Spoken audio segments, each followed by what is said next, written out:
साबित करने से पहले कहाँ नीतीश कुमार जा रहे हैं? प्रधानमंत्री से मिले। अब तो भारतीय जनता पार्टी जैसे नचाएगी वैसे नाचेंगे।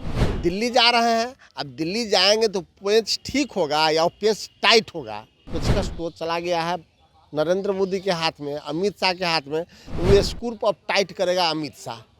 दिमाग से सरकारी नौकरी के खिलाफ है। वो हमेशा अनुबंध की बात करते हैं कि सरकारी नौकरी देने के डर से भागे या ईडी सीबीआई के सिंबल के डर से भागे। लाश वही है, कफन बदल गया है। चिराग ने पिछली बार हाफ कर दिया था, इस बार साफ कर देगा। बिहार में नई सरकार बनते ही एक बार राजनीति सरगर्मी तेज हो चुकी है और कई तरह के कयास लगाए जा रहे हैं। हालांकि विधानसभा में भी फ्लो टेस्ट होना बाकी है, लेकिन ऐसे में विपक्षी पार्टियों के द्वारा लगातार सरकार गिराने और अपनी सरकार बनाने की बात की जा रही है। इस पूरे मामले को लेकर के अभी हमारे साथ कांग्रेस के प्रदेश प्रवक्ता राजेश राव ठहरे, इनसे बात करते हैं। सर, क्या लगता है जिस तरह से नई सरकार बनी है उसके बाद लगातार जो है बयानबाजी का दौर है, आप इंडिया गठबंधन का बात कर लें चाहे एनडीए गठबंधन का, अभी एनडीए गठबंधन की सरकार बनी है, ऐसे में जीतन राम मांझी लगातार प्रेशर की पॉलिटिक्स कर रहे हैं क्या 2 मंत्री पद मांगकर?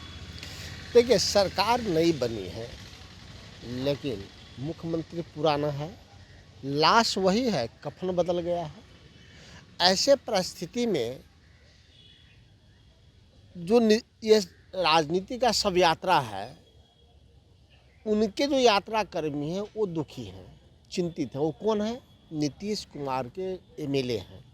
क्योंकि नीतीश कुमार के एमएलए को लगता है कि लोकसभा चुनाव के बाद विधानसभा का चुनाव होगा, तो चिराग ने पिछली बार हाफ कर दिया था, इस बार साफ कर देगा। और भाजपा के लिए अच्छी बात है कि भाजपा जेडीयू के विधायक को ही तोड़ के या बेलगा के नीतीश की सरकार को गिराना चाहती है और राष्ट्रपति शासन लागू करके लोकसभा चुनाव कराना चाहती है। वहीं नीतीश कुमार जी कल जा रहे हैं प्रधानमंत्री जी से मिलने, सिर्फ इस बात के लिए कि बिहार में लोकसभा और विधानसभा का दोनों चुनाव हो, ताकि उनके एमएलए इंटैक्ट रहे। अन्यथा मैं दावे के साथ कहता हूं कि जेडीयू के विधायक आधा भाजपा में भाग जाएगा और आधा चुनाव लड़ने से मना कर देगा। जैसे आप एक बार देखे होइएगा 2014 के आसपास कि जेडीयू के कई लोकसभा के उम्मीदवार सिंबल लौटाया था। आज भी जेडीयू की वही स्थिति है। कुमार को डर सता रही है। अगर डर नहीं सता तो चंपई सोरेन की तरह, झारखंड में इंडिया सरकार की तरह वो 3 दिन में बहुमत साबित करते। उनको डर है, इसलिए वो पहला प्रयास करते हैं कि अपने बहुमत साबित करने से पहले हम विधानसभा अध्यक्ष का बहुमत साबित कराएं। अगर हिम्मत होती, क्या दिक्कत है? आपके पास एमएलए है, आप भगोड़ा हैं, हम नहीं कहेंगे, आप जाइए सदन में, अब 3 दिन के अंदर चंपई सोरेन की तरह बहुमत साबित कर लीजिए, तब तो पता चलता है। लेकिन बहुमत साबित करने से पहले कहाँ नीतीश कुमार जा रहे हैं? प्रधानमंत्री से मिले। कभी ऐसा देखे हैं कि नीतीश कुमार जी बहुमत साबित करने से पहले किसी राष्ट्रीय नेता से मिलने गए हों? कभी ऐसा नहीं हुआ। इस बार जाना पड़ रहा था कि क्यों जाना पड़ रहा है? क्या लगता है विधानसभा भंग होगी क्या? नीतीश कुमार की यही इच्छा है कि लोकसभा और विधानसभा दोनों हो, लेकिन अब वो भारतीय जनता पार्टी के चंगुल में फंस गए हैं।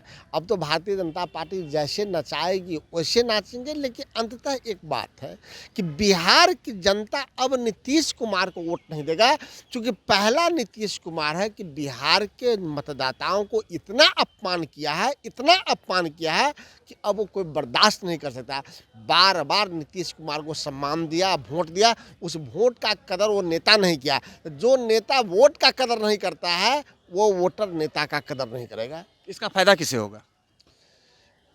इसका सीधा फायदा इंडिया गठबंधन को होगी, तेजस्वी यादव को होगी, कांग्रेस पार्टी को होगी। चूँकि 2020 में महागठबंधन के नेतृत्व में चुनाव हुई, तेजस्वी यादव उसकी अगुवाई कर रहे थे और उस समय हमने जितने वादे किए उस आधार पे हम बहुमत से थोड़ा करीब रह गए, तब जबकि नीतीश सरकार ने बेईमानी की थी।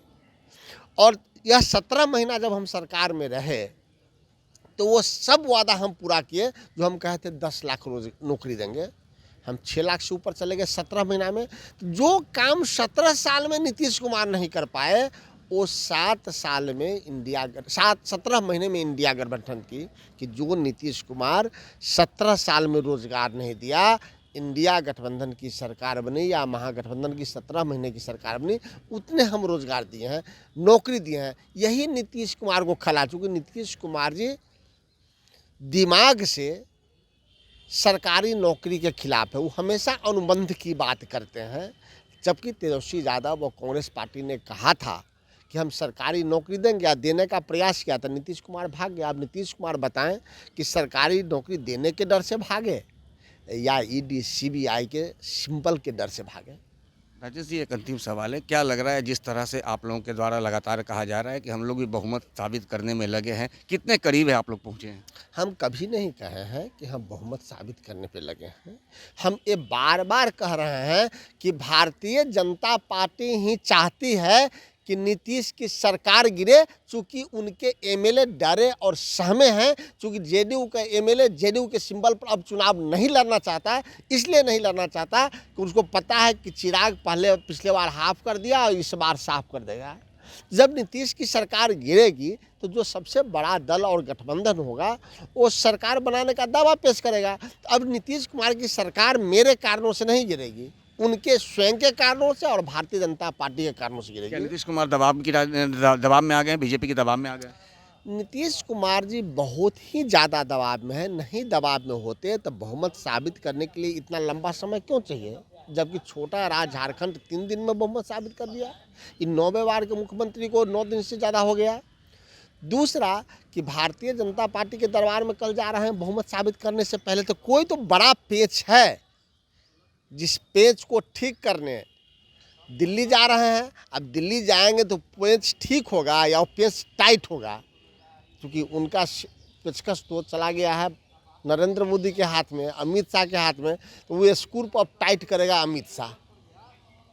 तो जैसा कि आपने सुना, ये राजेश राठौर थे। इन्होंने साफ कहा है कि जिस तरह से आज की बिहार की रणनीति चल रही है उसमें पूरी तरह से नीतीश कुमार जो हैं बीजेपी के दबाव में काम कर रहे हैं और नीतीश कुमार खुद चाह रहे हैं कि लोकसभा चुनाव के बाद तुरंत ही विधानसभा चुनाव भी हो जाए। ऐसे में अब जो नीतीश कुमार के वोट बैंक है वो कन्वर्ट होगी, या तो फिर बीजेपी को इसका फ़ायदा होगा या फिर कांग्रेस को। अब देखने वाली सब बात ये होगी कि जब लोकसभा चुनाव के बाद क्या विधानसभा चुनाव जल्द ही हो जाती है और इसका फ़ायदा किसे पहुँचता है।